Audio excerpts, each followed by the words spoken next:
kemudian saya rutinkan mengikuti habit yang 30 hari challenge itu, ada perubahan di diri saya, Kak. Jadi setelah 4 minggu mengikuti challenge baik bareng ini, habit yang saya lakukan itu sudah mengakar, insya Allah. Semoga kedepannya seperti itu juga. Kemudian Hmm. untuk pekanan kita selama 4 kali saya ikut, itu alhamdulillah saya mendapatkan banyak sekali insight dari kakak-kakak yang sudah berbagi ilmunya. Kemudian em, mungkin apa-apa yang luput dari perhatian saya itu bisa saya tarik lagi di sini, Kak, begitu. Oke, oke, oke. Siap-siap Jadi, banget nih, eh, Ratna. ah, Hmm. jadi impactnya untuk diri saya pribadi sih positif ya, karena kan kita kan tidak sendirian gitu di sini ada teman-temannya, nggak, jadi nggak merasa sendiri itu, nggak merasa sendirian melakukan hal-hal yang baik kayak gitu, Kak. Ya Hmm. seperti itulah. Oke, siap. Masya Allah, keren banget, Kak Ratna. Semoga kita semua bisa istiqomah ya, dan bisa ngebangun habit bareng-bareng. Oke, keren banget. Nih saya seneng banget nih ya ketemu sama eh, Kuncen ya. Udah cukup lama ya, ternyata. Insya Allah. Oke, tanpa berlama-lama lagi, kita langsung aja dengerin sharing session ya, atau tausiah dari Mbak Ita Royhana. Nah, ini Mbak Ita bakal cerita mungkin tentang habit dia, apa sih yang dijalanin ketika di Jepang gitu ya, beratnya sebagai Muslim di Jepang, apakah ada adaptasinya, tantangannya, dan eh, gimana akhirnya bisa hidup ya, dan berkegiatan di Jepang. Oke, Mbak Ita boleh join. Mbak Ita. Nah, Oke, Masya Assalamualaikum Allah. warahmatullahi wabarakatuh, teman-teman semuanya. Waalaikumsalam. Terima kasih atas kesempatannya untuk sharing. Maaf ya, ini modenya mode malam di sini. Semoga kelihatan Beda ya dua nih jam ya, Mbak? teman-teman ya. 2 Iya, jam beda ya? 2 jam. Jadi di sini udah malam. Tadi saya ngelonin anak dulu, ngelonin anak. Lebih tepatnya ini ya, ngurusin anak-anak dulu, baru join sama teman-teman. Terima kasih atas kesempatannya. Alhamdulillah senang banget bisa ketemu sama teman-teman yang berjuang baik bareng-bareng bersama-sama ya. Alhamdulillah. Gimana tadi udah ngaji Al-Kahfi atau ini sharing dulu baru nanti ngaji Sharing bareng dulu, atau gimana? baru nanti Al-Kahfi. Oke, oke. Masya Allah. Jadi apa ya? em, di sini benar-benar saya sebagai apa ya Muslim di sini sebenarnya saya belum lama ya teman-teman tinggal di Jepang. Cuman memang ini kedua kalinya kali ya saya berinteraksi dengan Jepang yang cukup lama karena suami dulu juga pernah di sini gitu. Jadi walaupun dulu masih LDR, udah cukup cukup terpapar gitu ya bagaimana kemudian kebiasaan-kebiasaan di Jepang itu terbangun. Tapi dengan sekarang saya di sini dengan 2 anak gitu ya, anak saya SD dan TK, jadi benar-benar bisa merasakan benar-benar POV sudut pandang sebagai warga gitu ya. Bagaimana kemudian di Jepang kurang lebih saya baru 3 tahun, 3 tahun, sorry, 3 bulan teman-teman saya baru 3 bulan di sini itu benar-benar belajar banget ya bagaimana apa-apa yang sebenarnya diajarkan juga dalam Islam itu diterapkan juga di sini. Itu sebuah hal yang menurut saya kebiasaan yang mungkin kita suka lupa ya sebagai seorang Muslim bahwa kita diajarin demikian gitu dalam agama kita. Saya mau izin share screen ya, eh, Om Reksa. Semoga bisa ya. Apakah bisa ini ya? Sebenarnya ini saya nggak nyiapin slide yang gimana-gimana sih ya. Tapi biar lebih enak gitu ya jelasinnya buat cerita. Kelihatan nggak ya kalau saya share screen ini? Sorry Kelihatan, kepencet. kelihatan, Mbak. Kelihatan ya. Apakah wajah saya terlihat juga di situ? Kalau saya sih lihat ya. Oh, oke, alhamdulillah. Soalnya saya nggak bisa melihat wajah saya sendiri gitu. Takutnya ketutup nih teman-teman. Karena pakai tablet ya. Khawatirnya ini ke close gitu. Jadi di Jepang itu ada banyak hal ya sebenarnya yang kita pelajari gitu, dan apakah kesulitan sebagai seorang Muslim tinggal di sini? Di satu sisi mungkin kesulitan ya karena tidak sebanyak di Indonesia, makanan halal gitu ya.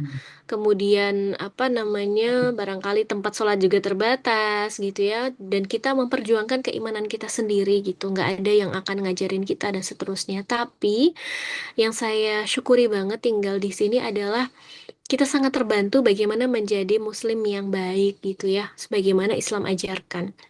Nah, saya akan share sedikit beberapa hal yang mungkin ini masih berat ya di Indonesia, tapi di sini itu sangat banget dijaga. Ada beberapa hal nih, saya rangkumin aja ya ini dari ini ngobrol-ngobrol sebenarnya sama AI. Mungkin teman-teman juga bisa ngobrol dengan AI seperti ini.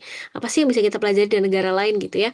Tapi ini yang bukan cuma teori aja kami lihat, tapi kami juga merasakannya. Misalnya di sini sangat menghormati orang lain ya, satu dengan yang lain, memberikan salam, kemudian kita juga tidak boleh gitu ya mengganggu orang lain. Makanya itu juga memberikan rasa aman kita sebagai seorang muslim di sini walaupun kita minoritas.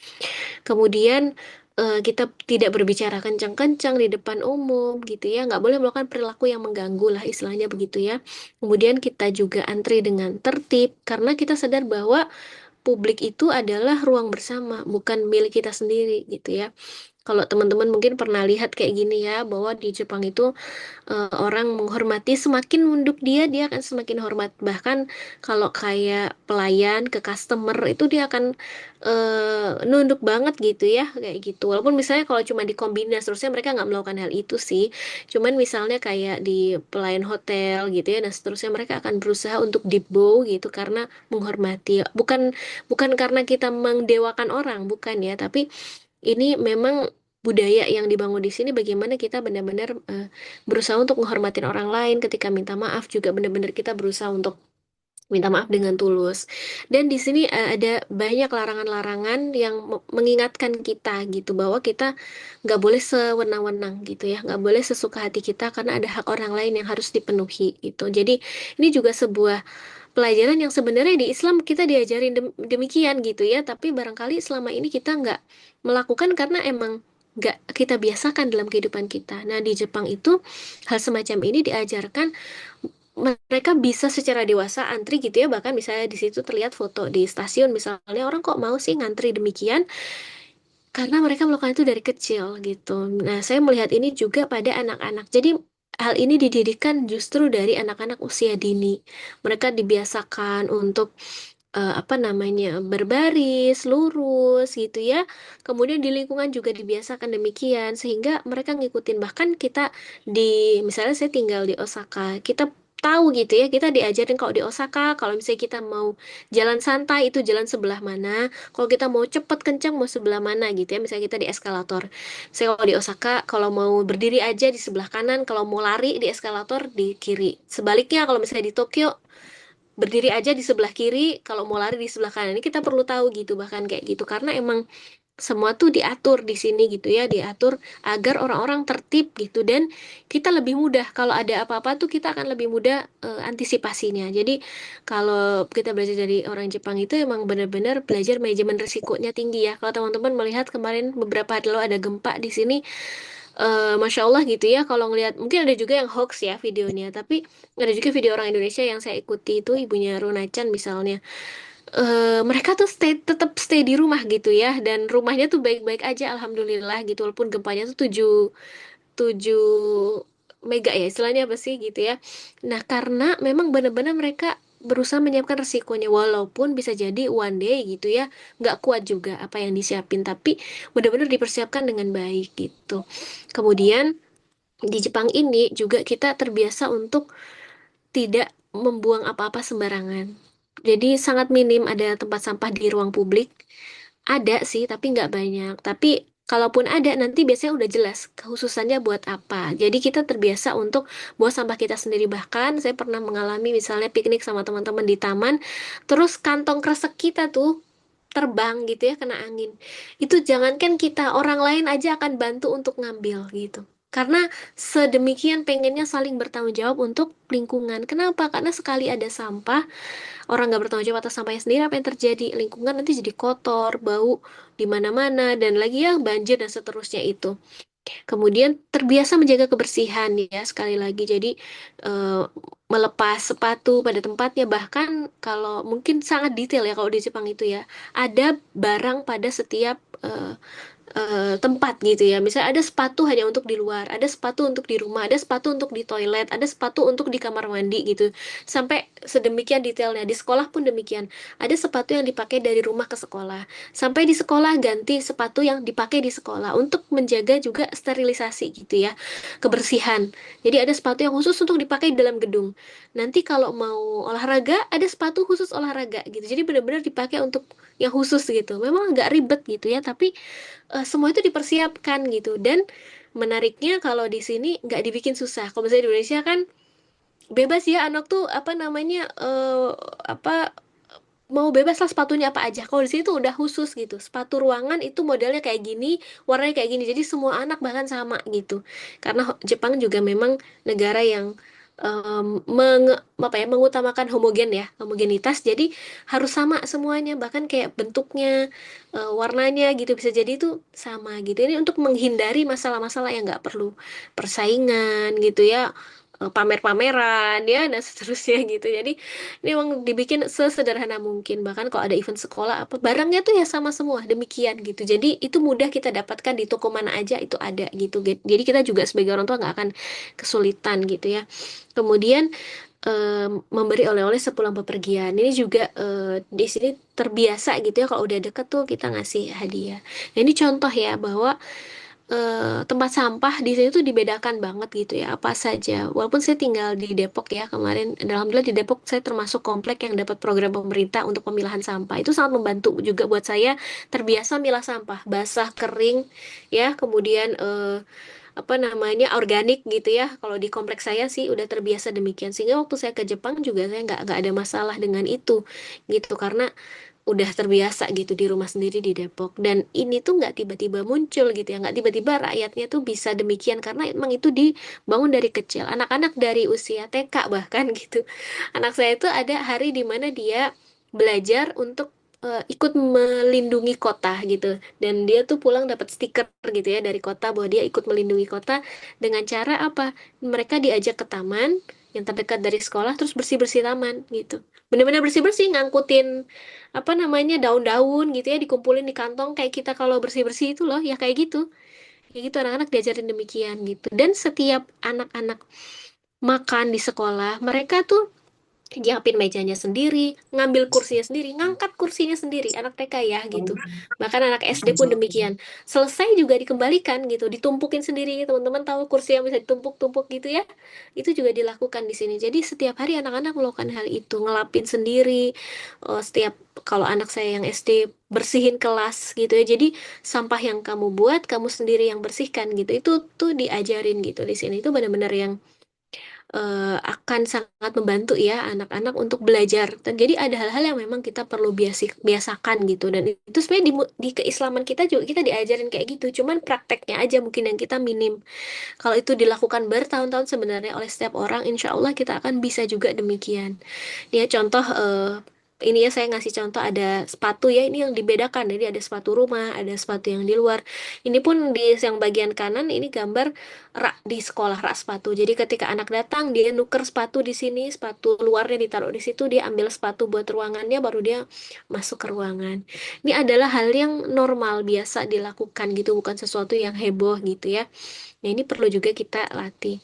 Dan di sini menariknya nggak sopan kalau makan sambil jalan, minum sambil jalan. Ini kayak muslim banget ya gitu. Maksudnya kayak em, jadi kita tuh serba sebenarnya kita jadi kalau saya sih buat saya jadi semakin mudah menjadi seorang muslim di sini karena kita benar-benar juga diajarin kesopanan gitu di sini jadi benar-benar gampang gitu jelasin tentang Islam kepada anak-anak yang tinggal di sini karena di lingkungan juga demikian jadi memang nggak boleh kemudian apa namanya nggak boleh mengambil barang orang lain kejujuran itu menjadi nomor satu gitu ya kita nggak boleh ngambil barang orang lain dan kalau kita nemuin pun kita harus segera laporkan dan tepat waktu. Di sini kalau kita janjian gitu ya, biasanya kita benar-benar tidak datang terlalu awal, tapi juga tidak terlambat. Sebagaimana dalam Islam juga kita diajarin kalau bertamu nggak boleh terlalu awal.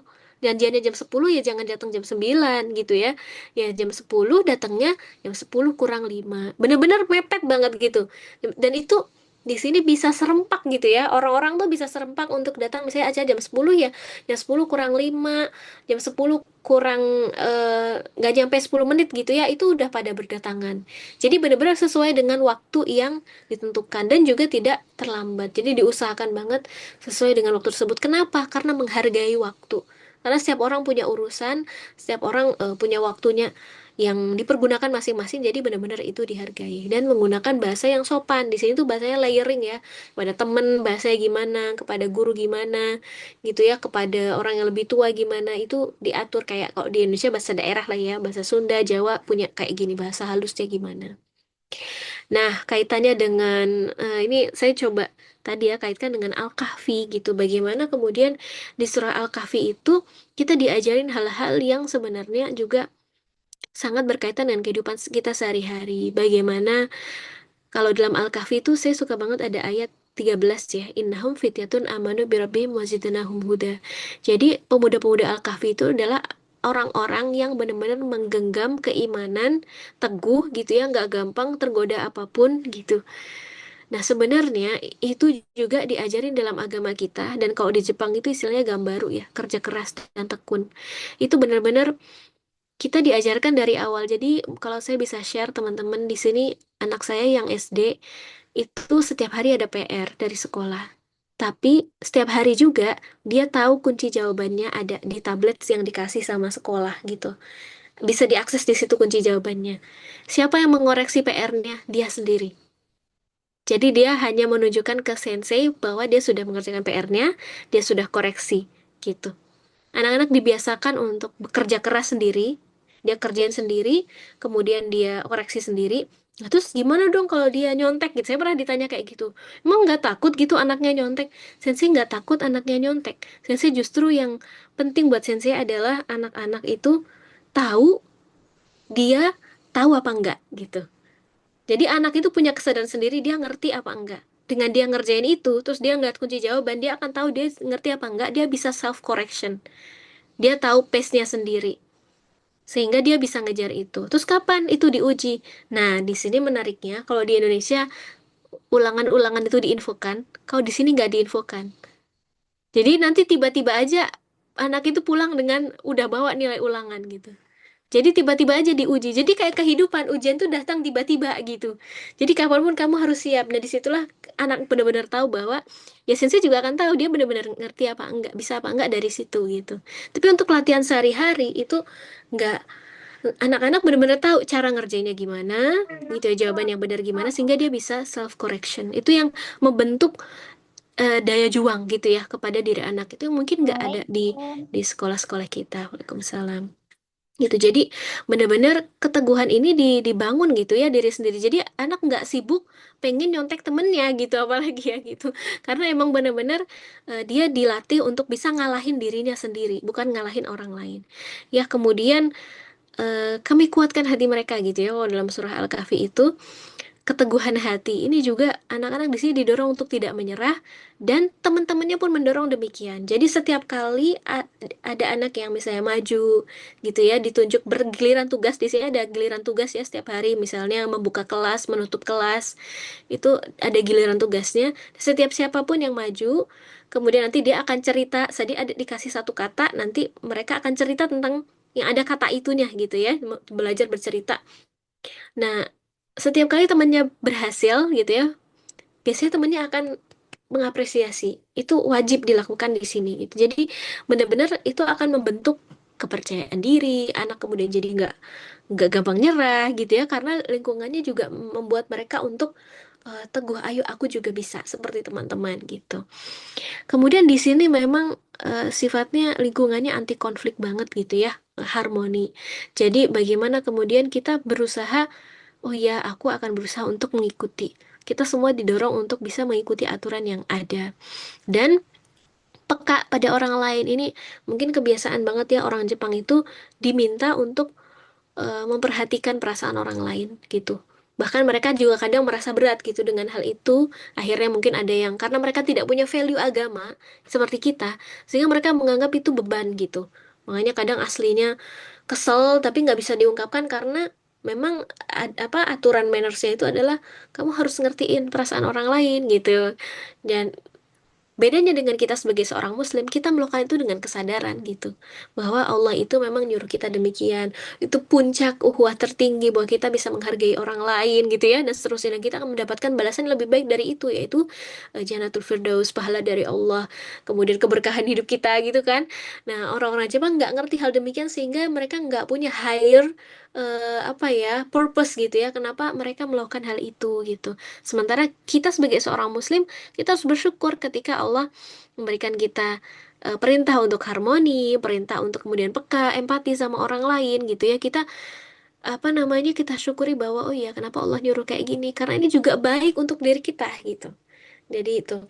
Kemudian kita juga belajar dari budaya Jepang itu adalah tidak merepotkan orang ya, berusaha untuk bisa sendiri. Bahkan di sini teman-teman disabilitas itu di sini berusaha untuk bisa melakukan aktivitasnya sendiri. Itu saya salut sih ya.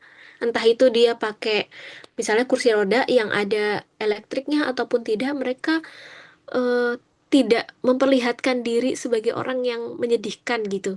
Mereka memperlihatkan diri kepada kita sebagai orang yang bersemangat. Itu yang buat kita jadi malu. Yang kedua, para lansia. Di sini biasa banget teman-teman ngelihat kakek nenek masih jalan kaki gitu. Bahkan di sini ada tas yang kayak troli gitu ya yang dijual untuk para lansia biar mereka bisa bawa tasnya dengan digeret gitu sambil itu sebagai tekennya gitu ya sambil jalan.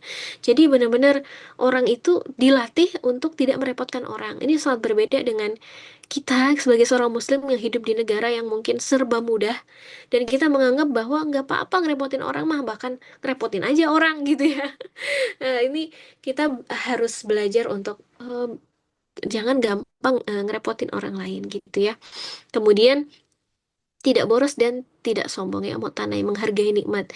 Di sini setiap kali kita dapat apa-apa kita mensyukuri, bahkan mau makan juga kita walaupun teman-teman Jepang itu nggak tahu berdoa kepada Allah, tapi mereka mensyukuri makanan yang datang kepada mereka.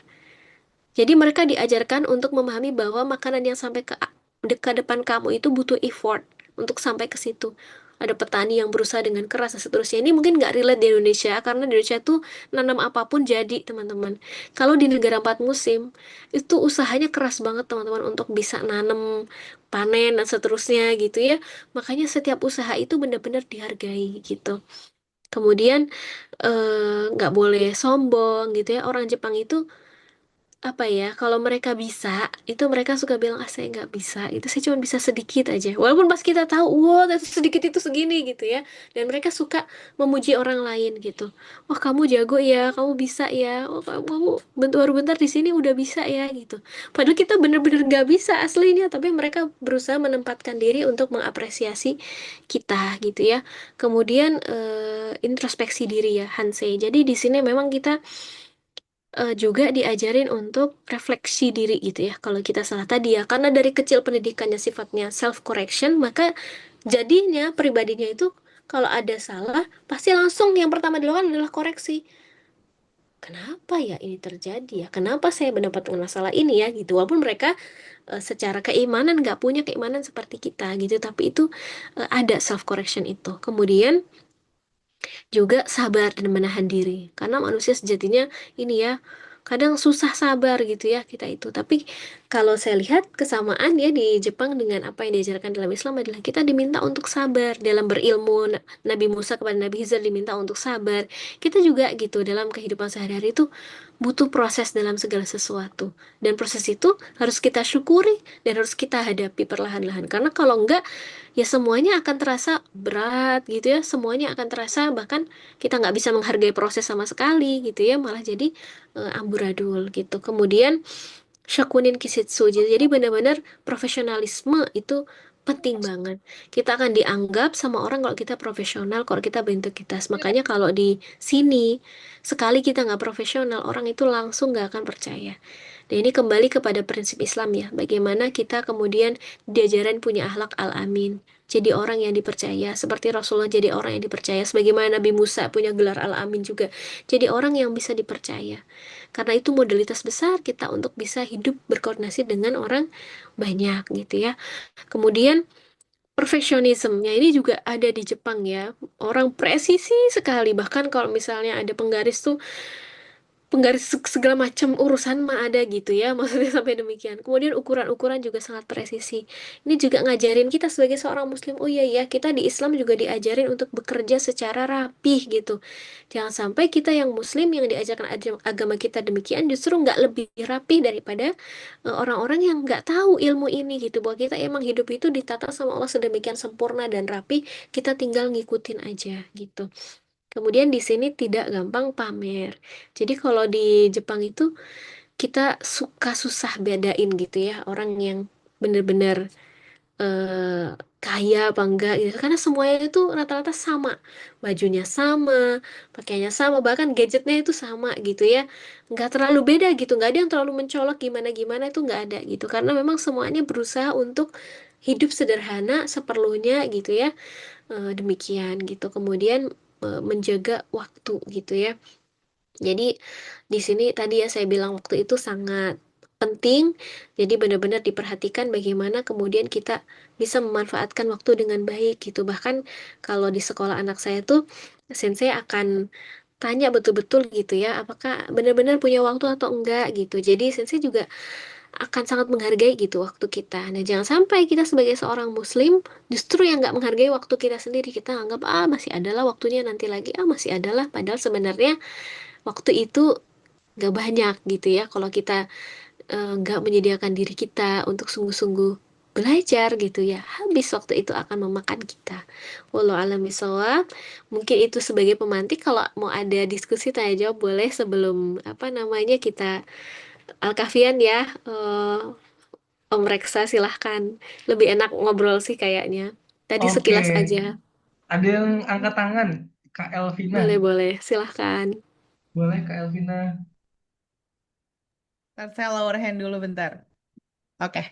Assalamualaikum Kak, saya Elvina, panggilannya Elvi. Waalaikumsalam. Oke, ya. Halo El. Saya mau sharing juga sama mau cerita, mau nanya juga. Mm-mm. Kak. Mm-mm. Saya Mm-mm. kemarin dapat kerjaan researcher di Inggris setahun. Mm-mm. Itu nggak terjadi ke kakak, tapi saya itu ngadepin masalah saya masih ingat 5 sampai 9 Agustus 2024 itu Islamofobia besar-besaran di Inggris. Itu Mm. sampai orang-orang turun ke jalan mau ngehabisin semua orang Islam. Itu karena Mm. konsepsi. Mungkin bisa di search juga ada beritanya. Mm-mm. Ini Mm-mm. beneran saya nggak ada persiapan sama sekali. Saat itu Mm. saya baru pulang dari kan saya di universitas, saya pulang di kampus, tiba-tiba dari KBRI jangan keluar rumah selama 7 hari. Itu beneran Mm. saya segan dan itu nggak ada persiapan Kak. Kita Mm. nggak ada makanan nggak ada, karena nggak siap-siap nggak ada yang siap. Nah akhirnya itu kan keterpaksaan ya Kak. Saya pengen nanya juga dalam hal seperti itu. Nah untuk teman-teman ketahui juga mungkin ya, kalau kalian ke Inggris ke Eropa, daging sapi sama daging ayam tuh di supermarket tuh nggak halal. Mereka Mm. dibunuhnya pakai listrik. Yang halal itu cuma di toko Islam dan itu pun jauh banget dari apartemen. Dan saya nggak waktu itu di, di sama KBRI diusulkan tidak boleh keluar rumah karena sedang Islamofobia.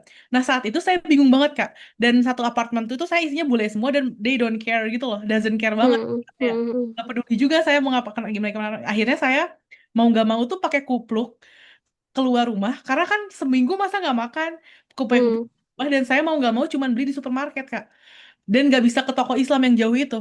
Nah itu menurut kakak gimana dan semoga nggak kejadian di Jepang ada Islamofobia ya Kak. Mm. Iya ya.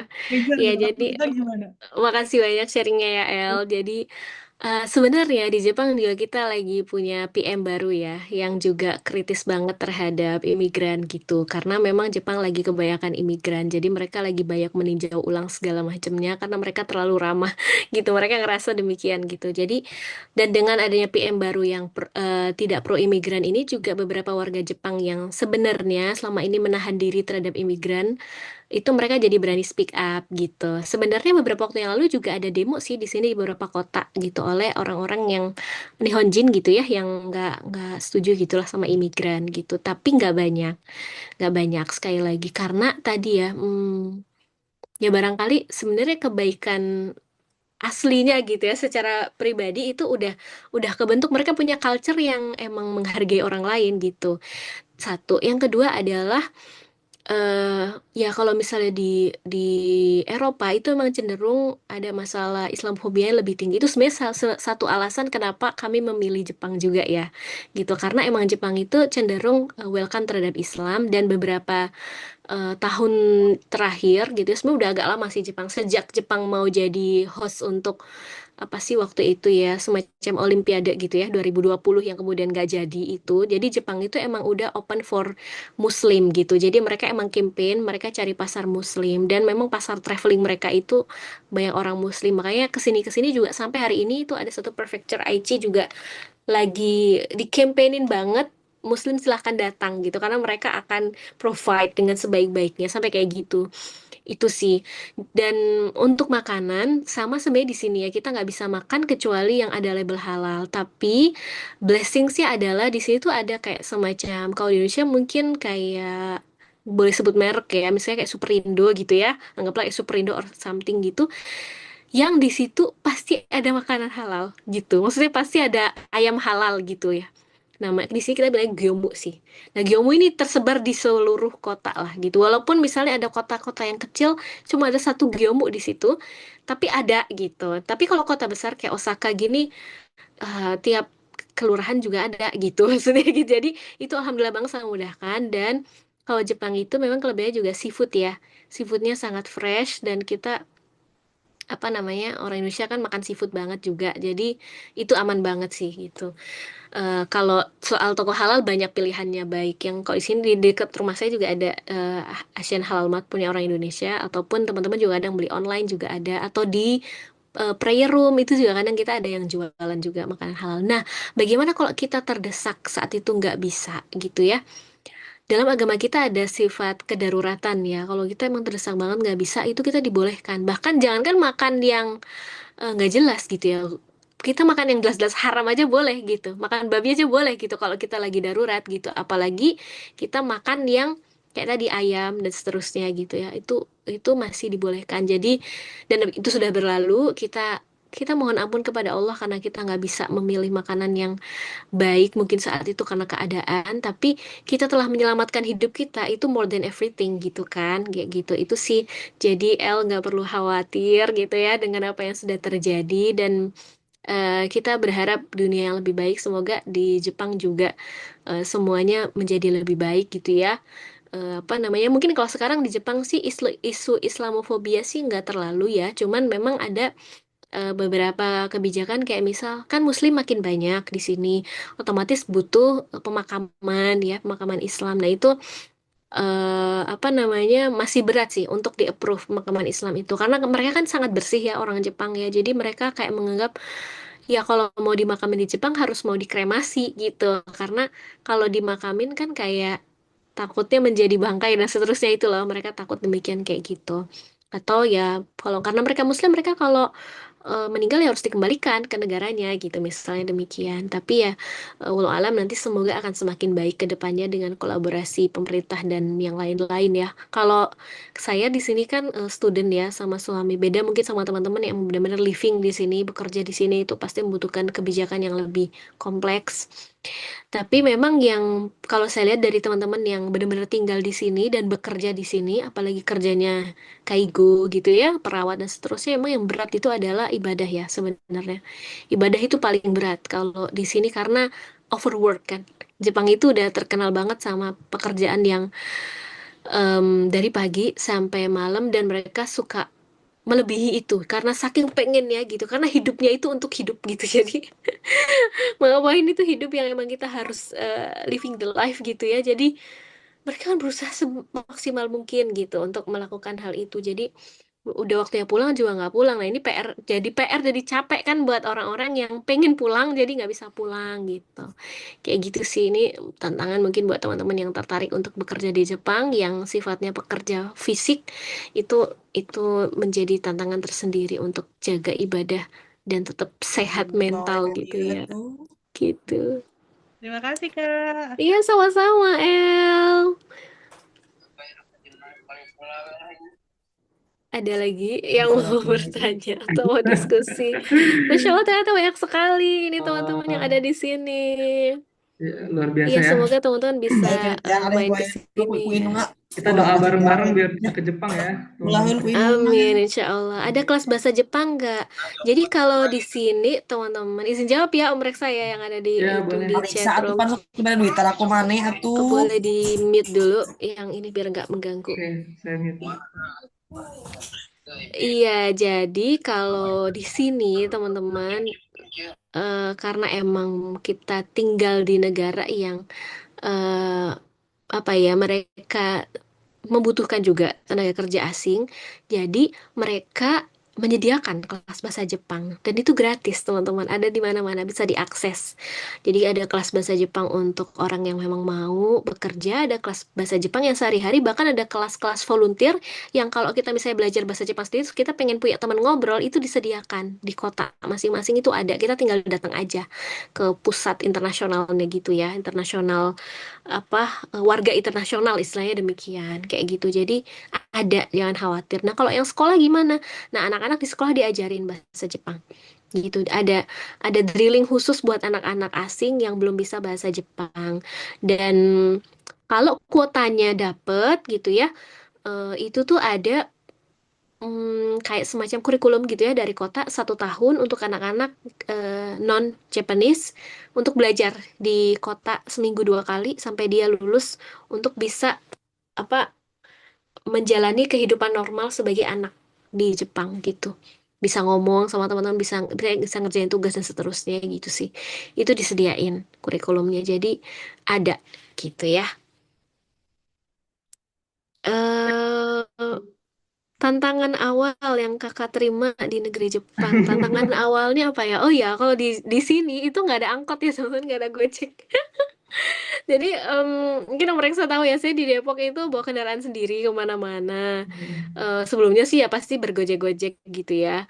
Nah di sini nggak ada. Jadi di sini itu latihan fisik itu nomor satu teman-teman. Jadi dari anak-anak TK, anak-anak itu kurikulum fisiknya itu wajib gitu ya. Kayak anak saya tuh tiap hari dia lari keliling lapangan gitu 3 kali. Anak TK ya, anak umur 4 tahun ya gitu. Anak umur 4 tahun. Iya, anak umur 4 tahun loh. Itu pemanasannya kayak gitu gitu ya. Belum lagi Waduh. olah tubuh gitu ya dan seterusnya. Jadi di sini tuh pelajaran sekolah di olahraga sekolah itu selain olahraga yang di luar gitu ya. Jadi sekolah anak saya yang SD juga alhamdulillah dapat lapangan yang sangat besar. Lapangannya itu kayak lapangan bola ya. Teman-teman kalau tahu lapangan sepak bola yang buat tanding itu ya segitulah lapangan sekolahnya. Jadi olahraganya itu di lapangan itu gitu. Dan kayak kayak zaman saya SD lah olahraganya itu ya. Kasti gitu ya olahraganya itu lompat apa sih ini lompat tali gitu ya. Kemudian lompat jauh gitu loh. Olahraganya tuh yang benar-benar olahraga yang mungkin kalau di Indonesia tuh kalau saya lihat tuh udah jarang ya olahraga demikian gitu. Eh, Berenang Memang itu udah memang jelas gitu. jarang olahraga, Mbak. Iya ya, makanya kita fisiknya pada gampang sakit ya. Rumah sakitnya Iya. rame. Jujur aja, saya tuh tetanggaan sama rumah sakit di sini. Sebelah saya tuh rumah sakit, tapi saya tuh bingung ya, kenapa tuh nggak ada orang di rumah sakit? Saya sampai bingung. Ini nggak ada Serius. orang sakit apa gimana? Sepi Jarang yang gitu sakit. rumah sakitnya. Hmm. Ya sepi gitu, maksudnya nggak terlihat orang gitu ya. Kayak gitu, nggak seramai di Indonesia gitu. Padahal ini di kota ya, maksudnya Osaka itu kan kota besar gitu, tapi jarang orang sakit, alhamdulillah. Wah, Nah keren karena keren. tadi kemana-mana itu orang jalan, jadi di sini jalan 1 kilo 2 kilo itu hal yang biasa setiap hari gitu ya. Kayak gitu. Jadi kalau PP 4 kilo itu hal yang biasa gitu. Jadi emang harus jalan kaki. Terus karena saya tinggal di Osaka, mungkin juga kota-kota lain juga sih. Osaka terutama di sini orang banyak pakai sepeda. Mungkin ada kota lain yang banyak pakai kereta kemana-mana gitu ya. Atau misalnya apa ya daerah jelajahannya pakai kereta. Tapi di sini banyak orang pakai sepeda kemana-mana. Ini sih kalau buat saya tantangan terberatnya adalah naik sepeda gitu. Karena saya udah lama banget nggak naik sepeda. Sementara di Osaka itu kan big hill ya, bukit besar. Jadi teman-teman bayangin kayak Semarang dicampur Bandung gitulah kira-kira gitu. Saya suka jelasinnya demikian. Osaka itu kayak Semarang dicampur Bandung. Besarnya jalan-jalannya kayak Semarang, tapi konturnya ya kayak Semarang Bandung gitu. Hmm. Semarang ada atas bawah gitu ya. Bandung juga. Jadi ada nanjak, turun, nukik gitu ya Mbak kayak Ita tinggal gitu-gitu. di kota mana, Mbak? di Di Osaka. Osaka. Tapi Osaka itu kan ada banyak kota, istilahnya sebenarnya kotanya di sini tuh kecil-kecil ya. Kotanya tuh kayak kecamatan gitu. Saya tinggal di Toyonaka, Osaka gitu. Jadi banyak jalan kaki, banyak naik sepeda di sini dan sepedanya itu ada dua, sepeda biasa sama sepeda listrik. Tapi sepeda listrik di sini nggak kayak di Indonesia ya, yang tinggal pencet jalan gitu dicas. Nggak gitu. Di sini sepeda listrik tetap di kayu. Jadi orang Jepang itu tidak mengizinkan warganya keenakan gitu. Jadi semua itu kamu akan dimudahkan fasilitasnya, tapi kamu juga harus berusaha gitu. Jadi benar-benar yang tetap ngayuh gitu, tetap kamu harus ngayuh, nggak bisa jalan sendiri sepeda itu. Ada baterainya, jadi sepeda itu kayak sepeda biasa, tapi ada baterainya. Jadi bukan sepeda gede-gede kayak motor Hmm, itu ya, sepeda listrik jangan dibayangin kayak di oke. Indonesia gitu, kayak gitu. Jadi itu dan di sini biasa apa bonceng anak gitu ya pakai itu dan harus pakai boncengan, nggak boleh enggak gitu ya, ada aturannya. Demikian itu sih menurut saya yang buat saya ya Keren, keren, tantangan di keren, keren. awal yang challenging gitu. Selebihnya sih alhamdulillah Oke. oke. Siap, Terus siap, di siap. Jepang itu Islam atau non-Muslim? Non-Muslim, ya benar. Oh iya, ini perlu juga teman-teman yang mau liburan ke Jepang, biasanya kan Google Maps ngarahin ya. Jalannya lewat sini sekian menit. Nah, teman-teman perlu tahu bahwa sekian menit di Google Maps kalau di Jepang itu dengan kecepatan jalan orang Jepang gitu. Jadi kalau teman-teman orang Indonesia kadang suka lebih lama gitu. Karena orang Jepang itu jalannya cepat gitu. Nggak kayak kita gitu ya jalannya lama. Di sini tuh gitu deh gitu ya. Jadi orang benar-benar jalannya cepet-cepet gitu. Kemudian, Hmm. iya kalau di Indonesia takut ya kita jalan tidak aman dan seterusnya. Nah di sini benar-benar di provide sih ya berjalan kaki. Di sini juga teman-teman kita kan kalau di jalan raya itu ada pejalan kaki, pesepeda, dan kendaraan ya kendaraan beroda empat. Di sini kendaraan roda dua dikit banget. Hampir jarang sekali gitu orang berkendaraan roda dua itu kalau di sini. Nah, karena demikian dan aturan pemerintahnya memang yang ngalah itu yang besar. Jadi yang roda empat gitu kan. Jadi memang yang paling dihormati itu yang jalan kaki. Jadi kita jangan berhenti di pinggir jalan.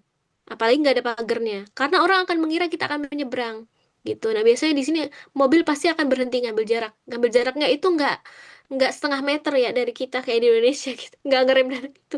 Ngambil jaraknya tuh bisa 3 meter, 4 meter dari kita gitu. Benar-benar dari jauh gitu, memastikan bahwa kita emang enggak dan kita jalan apa enggak gitu, kita mau nyebrang apa enggak gitu. Itu benar-benar dijaga sih di sini gitu ya, tapi kita juga harus ngikutin aturan. Makanya karena semuanya diatur di sini tuh kalau kita nggak ngikutin aturan sedikit aja kita akan dikomplain gitu. Nah di sini Hmm. kalau ada apa-apa orang tidak akan komplain langsung ke kita karena tadi manners ya, orang komplainnya ke Polisi. iya, ke government gitu. Komplainnya ke government. Jadi nanti kita akan dapat peringatan dari petugas gitu. Misalnya kayak kita Hmm. membuat keributan atau apa gitu ya nanti. Bahkan jadi gini teman-teman, kalau di Jepang itu sebagai pusat kontrol lingkungan itu sekolah. Kalau di kita kan ada kelurahan, Pak RT, Pak RW gitu ya. Di sini tuh nggak ada kayak gitu. Jadi adanya tuh ya ada sih kayak ketua komunitas gitu ya. Tapi bukan Pak RT RW gitu. Nah, sekolah ini itu bekerja sama dengan warga sekitar untuk menjaga lingkungan. Jadi kalau ada apa-apa di lingkungan tersebut, misalnya ada orang asing, ada kenapa-napa di jalan di sekitar situ, nanti akan diinfokan ke sekolah. Nah, orang tua akan dapat info dari sekolah gitu. Ada orang mencurigakan, ada anak kenapa gitu ya, itu akan diinfokan. Jadi orang itu emang nggak langsung akan datengin kita, tapi dia akan telepon ke sekolah. Dia akan lapor ke Hmm. sekolah bahwa ada kayak gini nih gitu. Dan itu cara mereka ngejaga. Bahkan di sini tuh yang unik ya, semua barang yang hilang itu akan disimpan. Bahkan kayak waktu lalu tuh ada ceritanya burung lepas.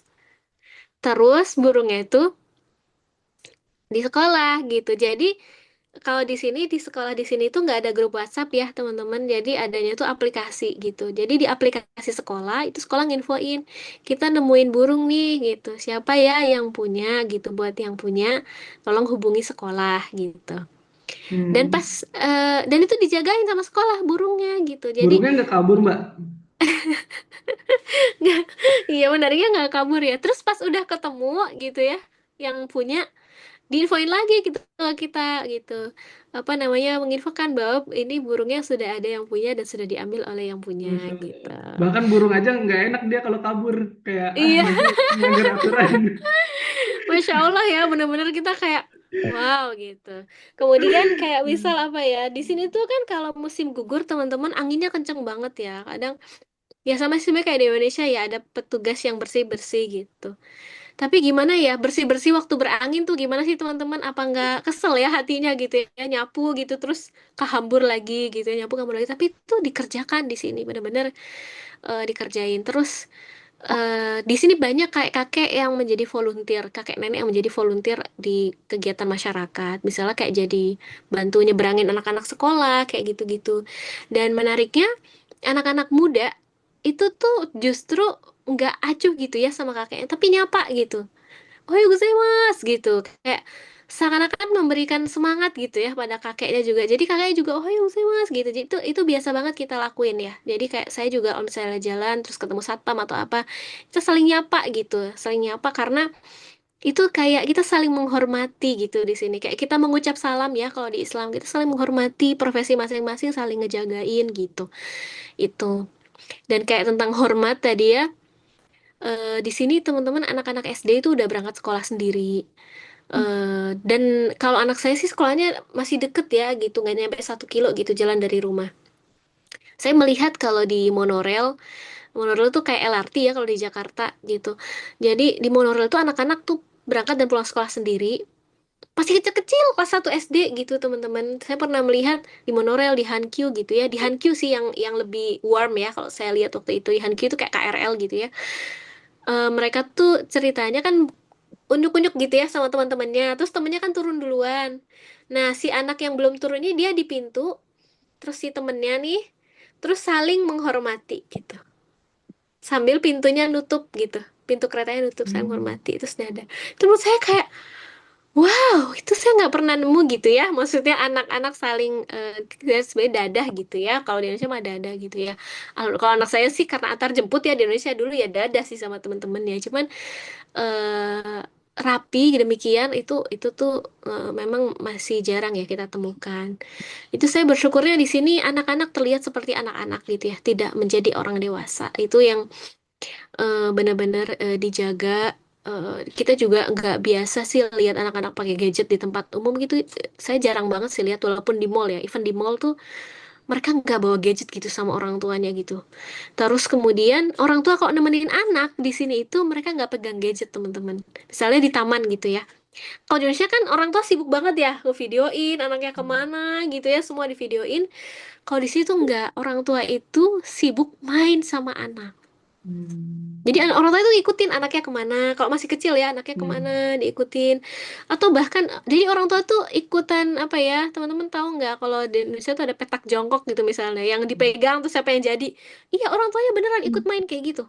Orang tuanya bawa bola dari rumah ikutan main sama anaknya. Itu yang dilakukan ketika di taman. Nggak ada orang yang bawa HP gitu ya terus ngevideo gitu. Jangan ngevideo, megang HP untuk dipegang dilihat kayak gini aja nggak ada gitu.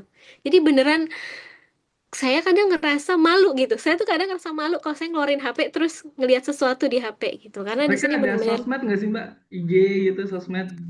orang Jepang. Orang Orang Jepang. Jepang itu sangat menjaga privasi. Mereka kalaupun ada sosmed, mereka mereka bukan tipe orang yang pengen terkenal kayak kita gitu ya. Cita-cita hidupnya terkenal gitu, mereka tuh nggak pengen kayak gitu gitu, justru Oke. semakin private gitu hidupnya. Makanya kenapa juga salah satunya orang nggak pegang HP itu adalah karena mereka dibiasakan untuk nggak mengambil foto di ruang publik yang itu ada wajah-wajah orang lain gitu. Itu Hmm. nggak boleh banget di sini. Jadi makanya mereka nggak nyaman kalau ada turis terus kemudian ngambil-ngambil foto random gitu ya. Siapapun Hmm. masuk ke dalam sorotan dia itu nggak boleh. Nah mungkin teman-teman yang ngelihat kalau misalnya saya nge-story atau apa kok nggak ada orangnya. Ya memang cari yang nggak ada orangnya gitu ya biar nggak apa namanya mengganggu hak orang lain. Karena di sini pernah teman-teman ada orang tua yang nggak terima di acara sekolah gitu ya, orang masukin foto anaknya itu jadinya jadi urusan polisi gitu kan, jadi itu Waduh. hal yang nggak diinginkan. Dan memang di sini kita selalu ada ini sih apa ya, selalu ada sekolah selalu ngasih ke kita gitu ya. Boleh nggak anak ini mau ada acara sekolah, boleh nggak anaknya bahkan sekolah minta izin anaknya nanti difoto gitu ya oleh Hmm. sekolah.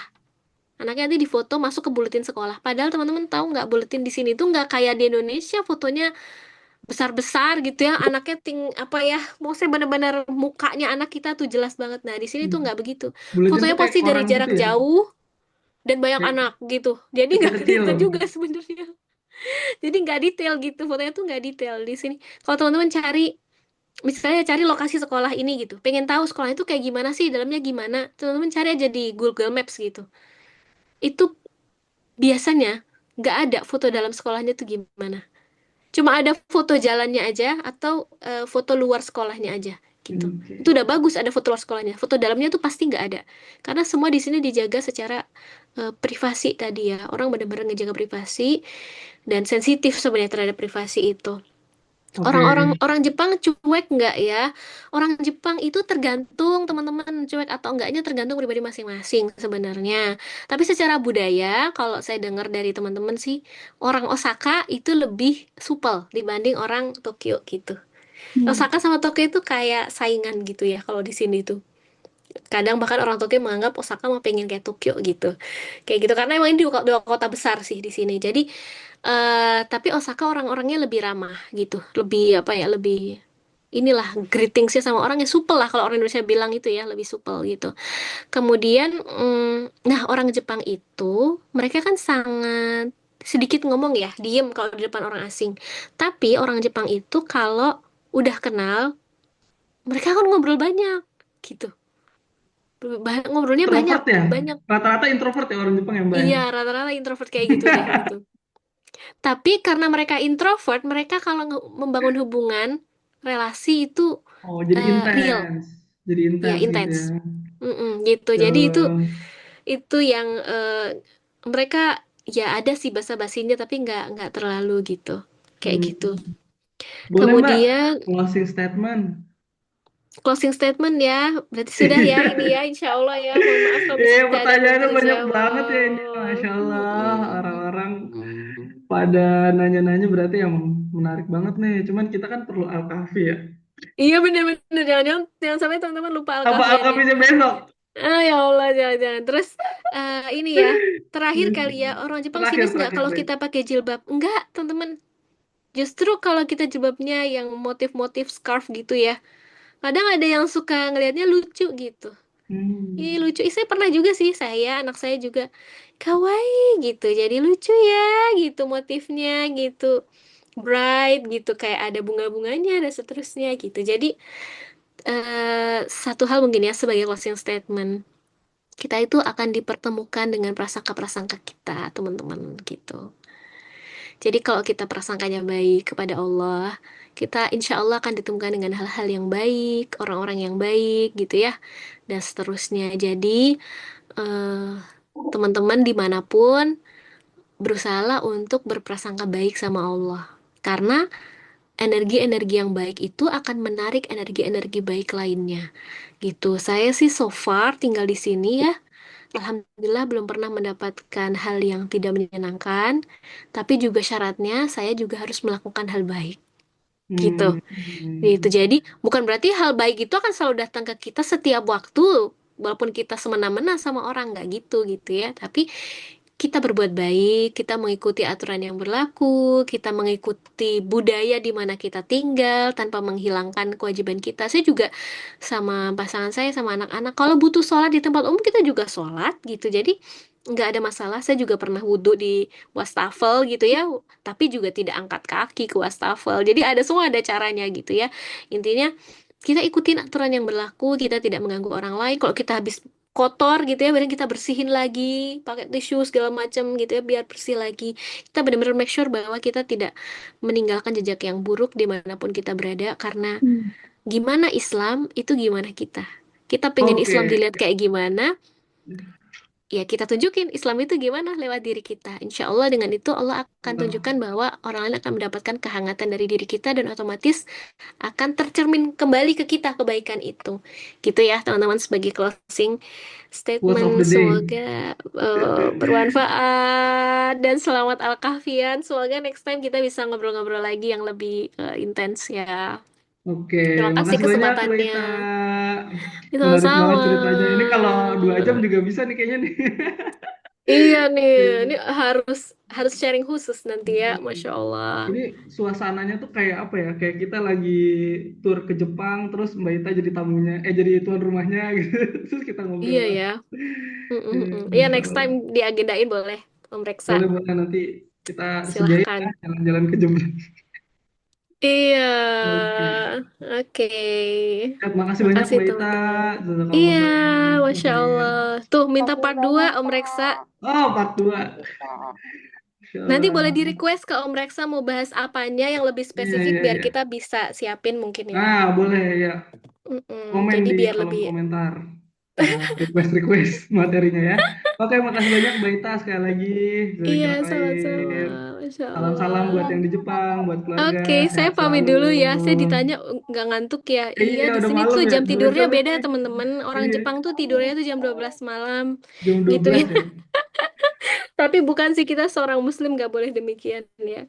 Gitu. Pamit ya Siap, siap, siap. teman-teman. Oke, Barakallahu fikum. Selamat Barakallah. Al-Kahfian. Jangan oke ditinggalin Mbak Ita. Al-Kahfiannya. Semoga bisa menjadi sinar di hari-hari kita. Barakallahu fikum. Assalamualaikum warahmatullahi wabarakatuh. Waalaikumsalam Waalaikumsalam warahmatullahi warahmatullahi wabarakatuh. wabarakatuh. Oke, baik teman-teman semua.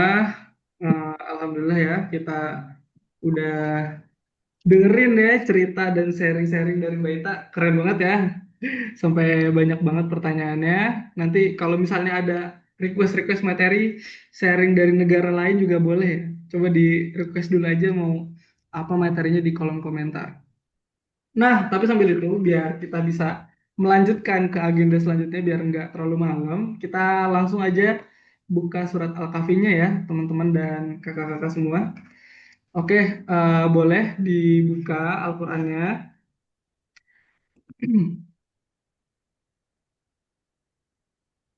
Oke, yang ready baca Al-Kahfi coba komen satu satu satu, tulis satu.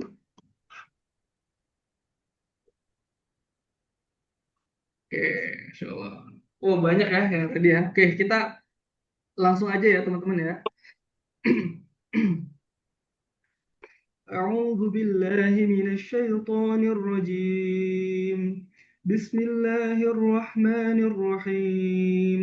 الحمد لله الذي أنزل على عبده الكتاب ولم يجعل له عوجا قيما لينذر بأسا شديدا من لدنه ويبشر المؤمنين الذين يعملون الصالحات أن لهم أجرا حسنا ماكثين فيه أبدا وينذر الذين قالوا اتخذ الله ولدا ما لهم به من علم ولا لآبائهم كبرت كلمة تخرج من أفواههم إن يقولون إلا كذبا فلعلك باخع نفسك على آثارهم إن لم يؤمنوا بهذا الحديث أسفا إنا جعلنا ما على الأرض زينة لها لنبلوهم أيهم أحسن عملا وإنا لجاعلون ما عليها صعيدا جرزا أم حسبت أن أصحاب الكهف والرقيم كانوا من آياتنا عجبا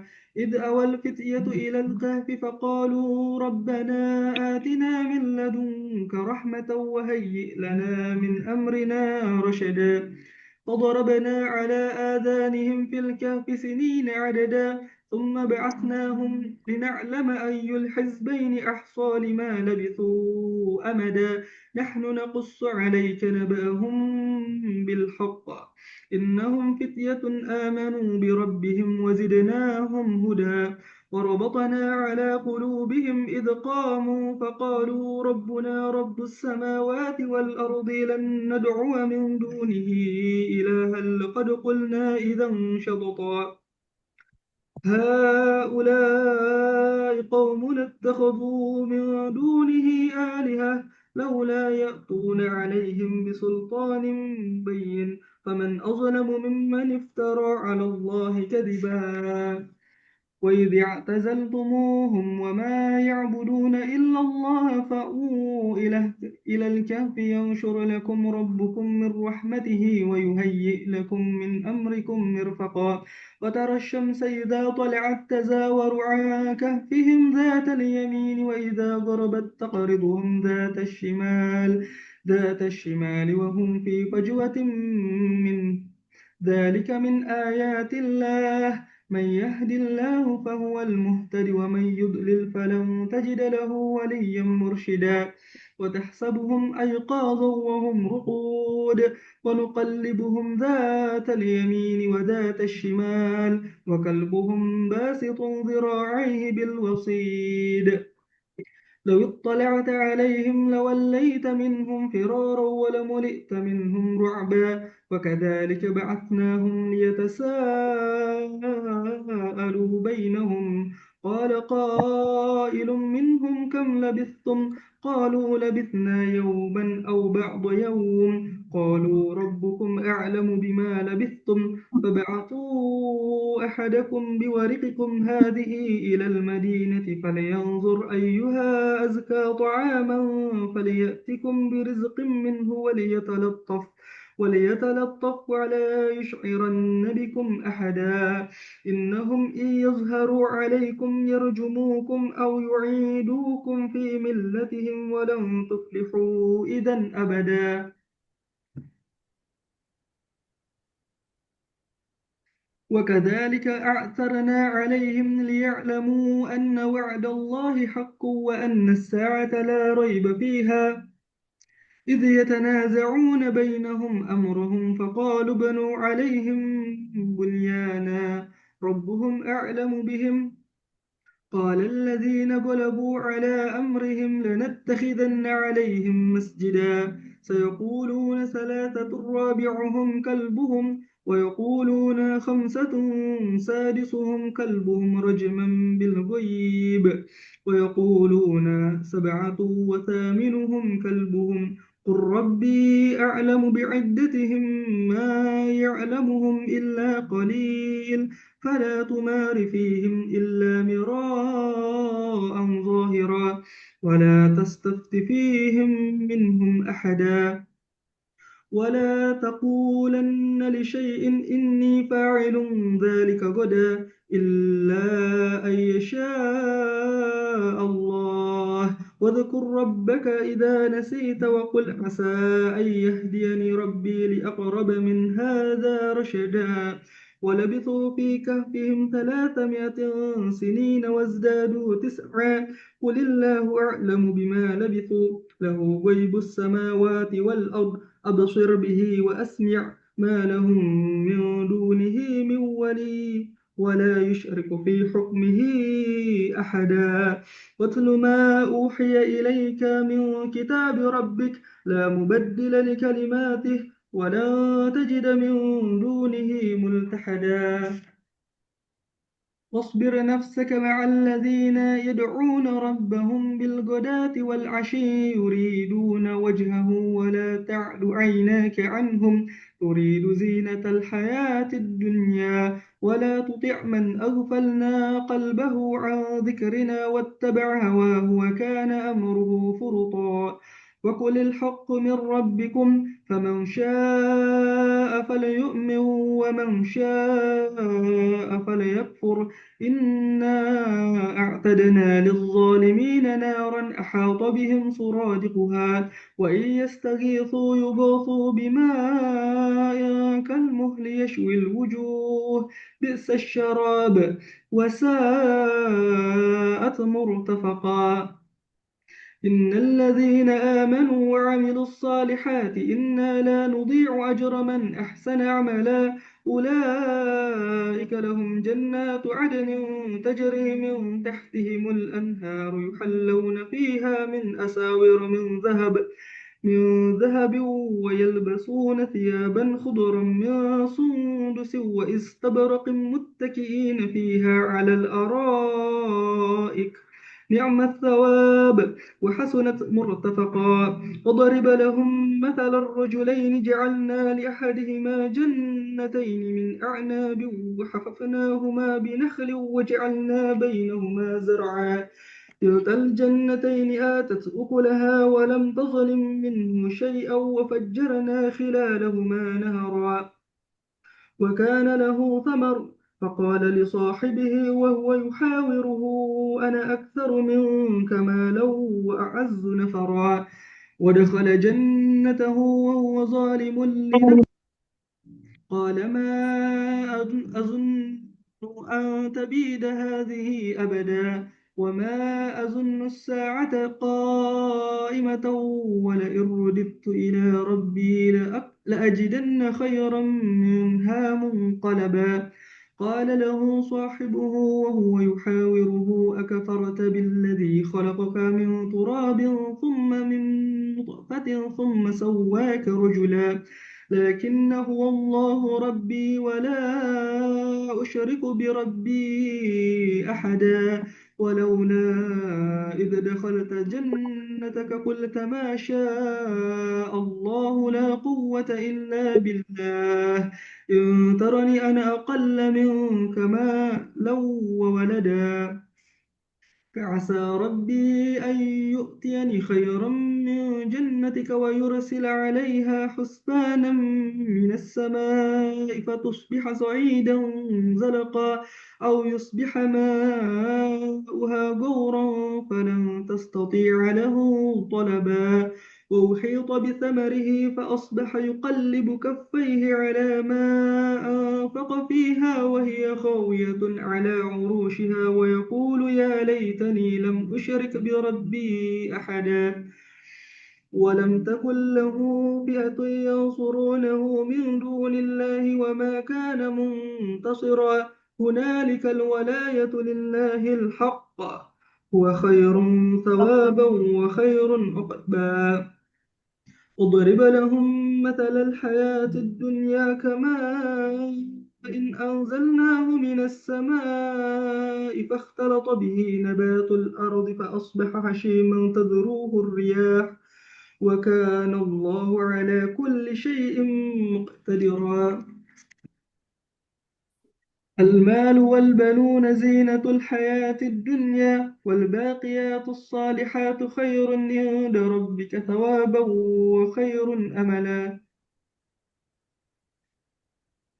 ويوم نسير الجبال وترى الأرض بارزة وحشرناهم فلم نغادر منهم أحدا وعرضوا على ربك صفا لقد جئتمونا كما خلقناكم أول مرة بل زعمتم أن لن نجعل لكم موعدا ووضع الكتاب فترى المجرمين مشفقين مما فيه ويقولون يا ويلتنا ما لهذا الكتاب لا يغادر صغيرة ولا كبيرة إلا أحصاها ووجدوا ما عملوا حاضرا ولا تظلم ربك أحدا وإذ قلنا للملائكة اسجدوا لآدم فسجدوا إلا إبليس كان من الجن ففسق عن أمر ربه أفتتخذونه وذريته أولياء من دوني وهم لكم عدو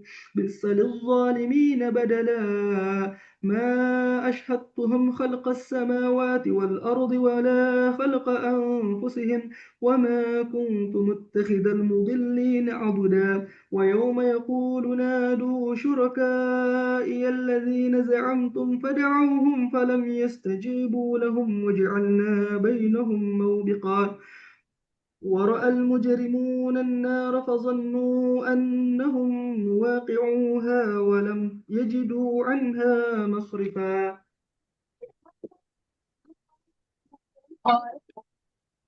ولقد صرفنا في هذا القرآن للناس من كل مثل وكان الإنسان أكثر شيء جدلا وما منع الناس أن يؤمنوا إذ جاءهم الهدى ويستغفروا ربهم إلا أن تأتيهم سنة الأولين أو يأتيهم العذاب قبلا وما نرسل المرسلين إلا مبشرين ومنذرين ويجادل الذين كفروا بالباطل ليدحضوا به الحق واتخذوا آياتي وما أنذروا هزوا ومن أظلم ممن ذكر بآيات ربه فأعرض عنها ونسي ما قدمت يداه إنا جعلنا على قلوبهم أكنة أن يفقهوه وفي آذانهم وقرا إن-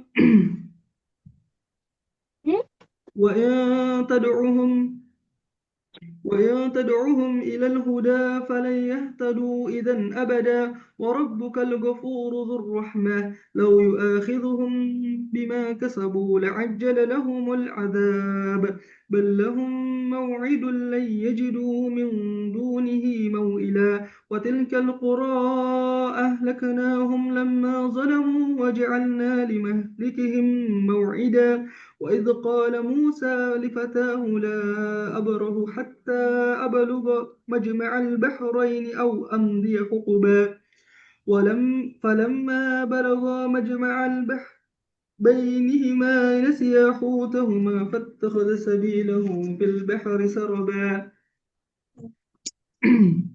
فلما جاوزا قال لفتاه آتنا غداءنا لقد لقينا من سفرنا هذا نصبا قال أرأيت إذ أوينا إلى الصخرة فإني نسيت الحوت وما أنسانيه إلا الشيطان أن أذكره واتخذ سبيله في البحر عجبا قال ذلك ما كنا نبغ فارتدا على آثارهما قصصا فوجدا عبدا من عبادنا آتيناه رحمة من عندنا وعلمناه من لدنا علما قال له موسى هل أتبعك على أن تعلمني مما علمت رشدا قال إنك لن تستطيع معي صبرا وكيف تصبر على ما لم تحط به خبرا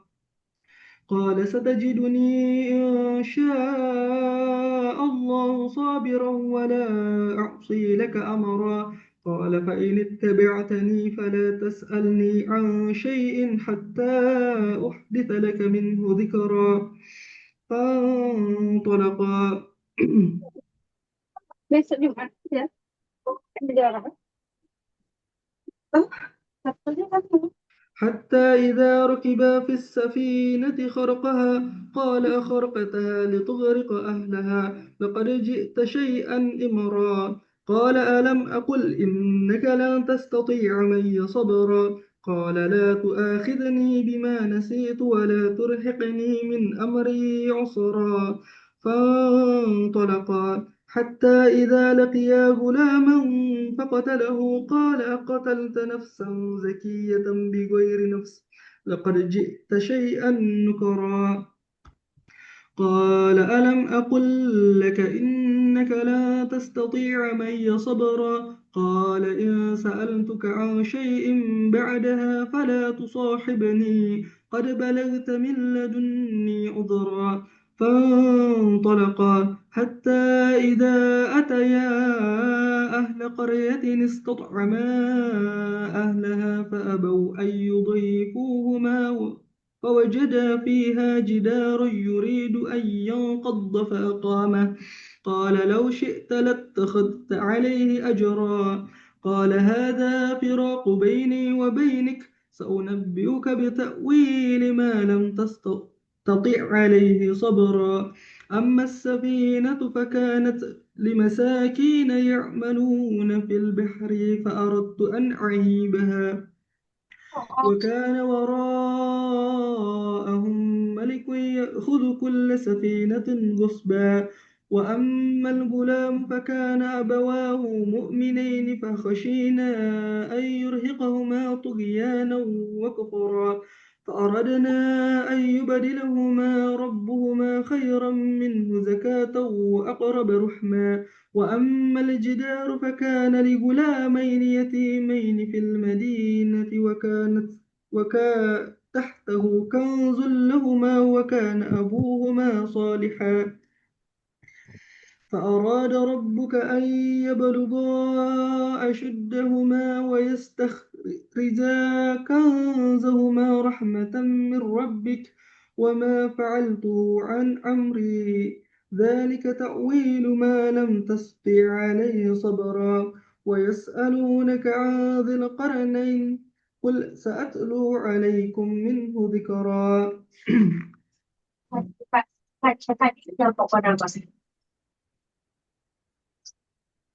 إنا مكنا له في الأرض وآتيناه من كل شيء سببا فأتبع سببا حتى إذا بلغ مغرب الشمس وجدها تغرب في عين حمية ووجد عندها قوما قلنا يا ذا القرنين إما أن تعذب وإما أن تتخذ فيهم حسنا قال أما من ظلم فسوف نعذبه ثم يرد إلى ربه فيعذبه عذابا نكرا وأما من آمن وعمل صالحا فله جزاء الحسنى وسنقول له من أمرنا يسرا ثم أتبع سببا حتى إذا بلغ مطلع الشمس وجدها تطلع على قوم لم نجعل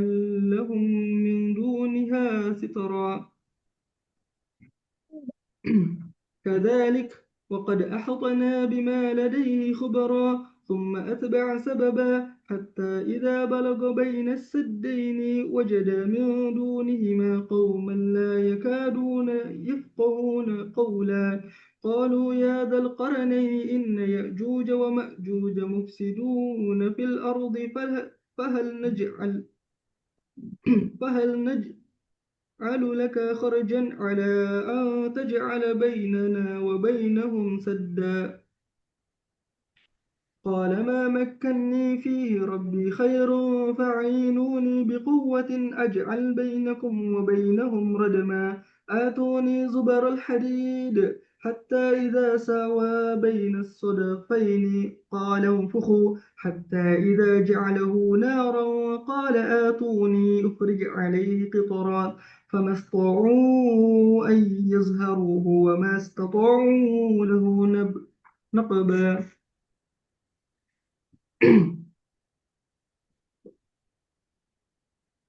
قال هذا رحمة من ربي فإذا جاء وعد ربي جعله دكا وكان وعد ربي حقا وتركنا بعضهم يومئذ يموج في بعض ونفخ في الصور فجمعناهم جمعا وعرضنا جهنم يومئذ للكافرين عرضا الذين كانت أعينهم في غطاء عن ذكري وكانوا لا يستطيعون سمعا أفحسب الذين كفروا أن يتخذوا عبادي من دوني أولياء إنا أعتدنا جهنم للكافرين نزلا قل هل ننبئكم بالأخسرين أعمالا الذين ضل سعيهم في الحياة الدنيا وهم يحسبون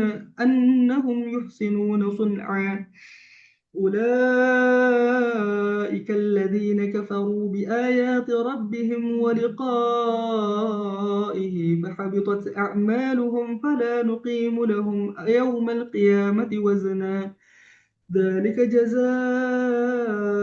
جهنم بما كفروا واتخذوا آياتي ورسلي هزوا إن الذين آمنوا وعملوا الصالحات كانت لهم جنات الفردوس نزلا خالدين فيها لا يبغون عنها حولا قل لو كان البحر مدادا لكلمات ربي لنفد البحر قبل أن تنفد كلمات ربي ولو جئنا بمثله مددا قل إنما أنا بشر مثلكم يوحى إلي أنما إلهكم إله واحد فمن كان يرجو لقاء ربه فليعمل عملا صالحا ولا يشرك بعبادة ربه أحدا صدق الله العظيم. Masya Allah, ini luar biasa ya.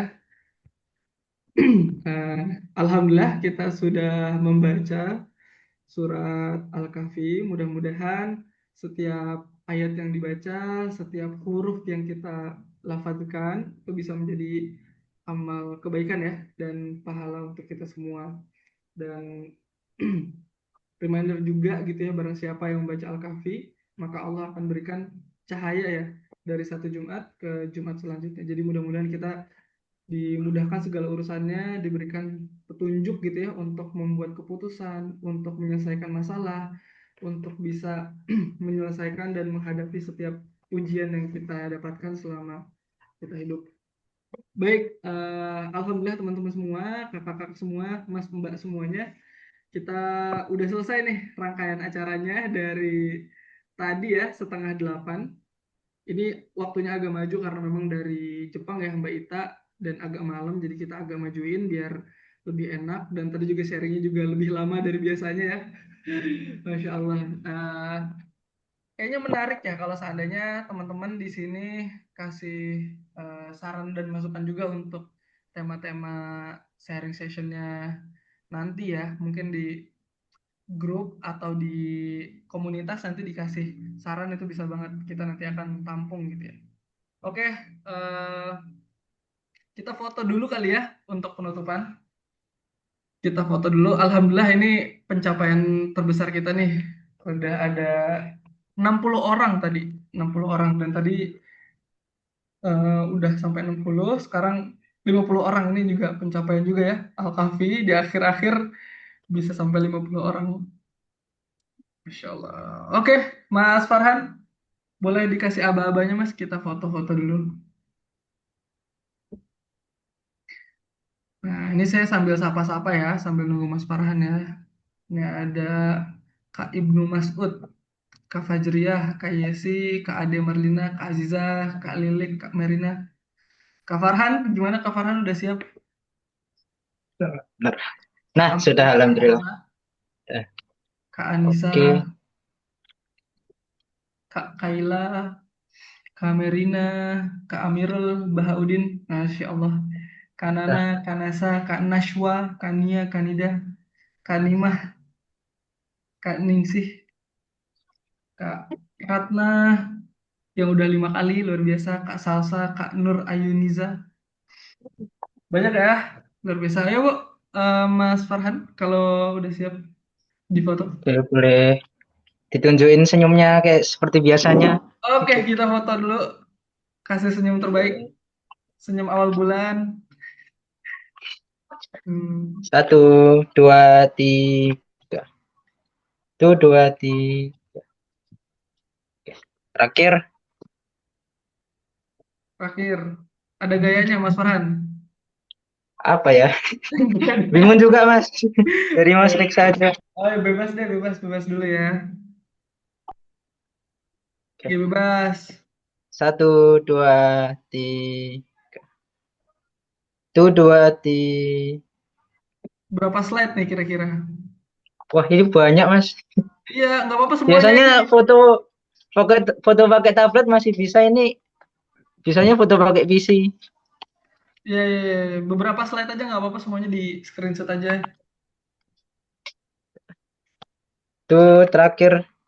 Senyum lagi, senyum Satu, lagi. dua, tiga. Satu, dua, tiga.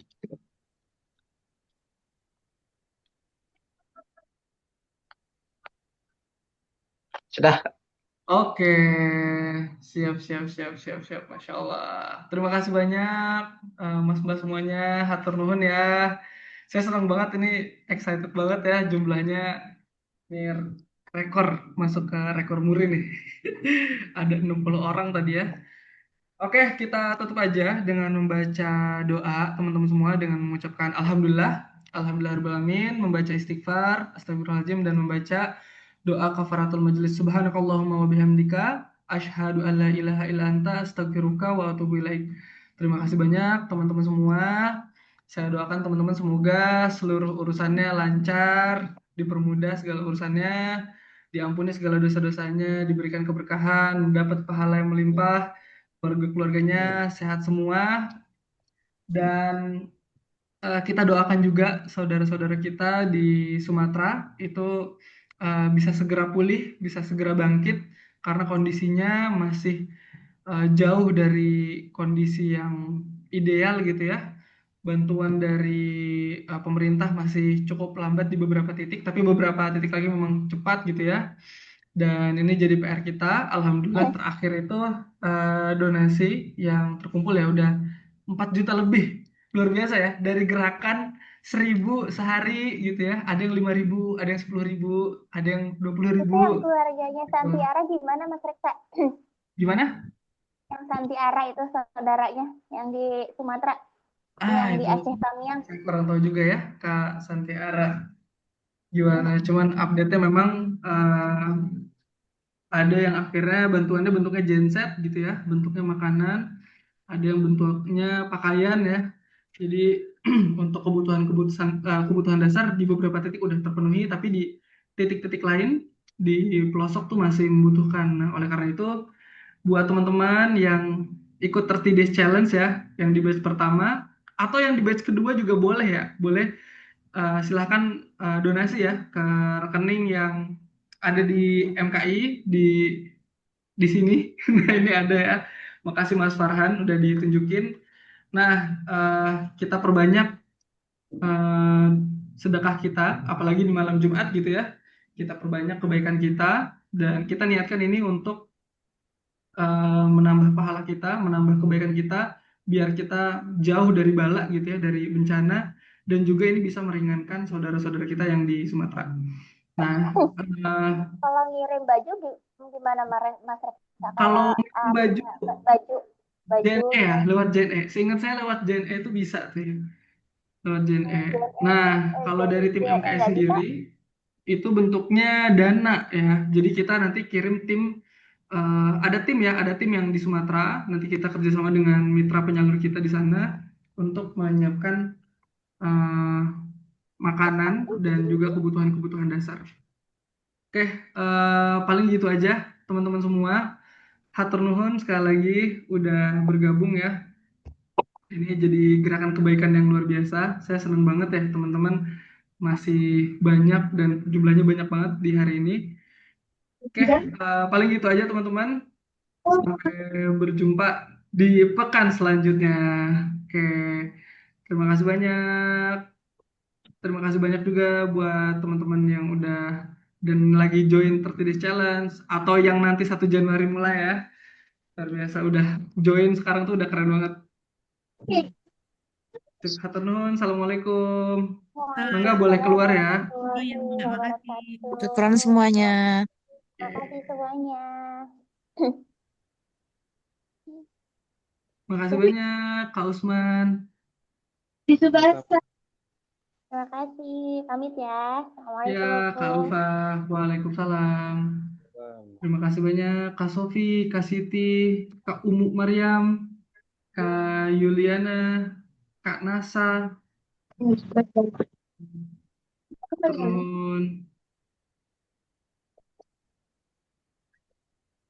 Pamit ya. Ya. Assalamualaikum. Waalaikumsalam. Oke, ini saya tutup juga ya. Ya, Kak. Ya, Mas Reza tutup aja.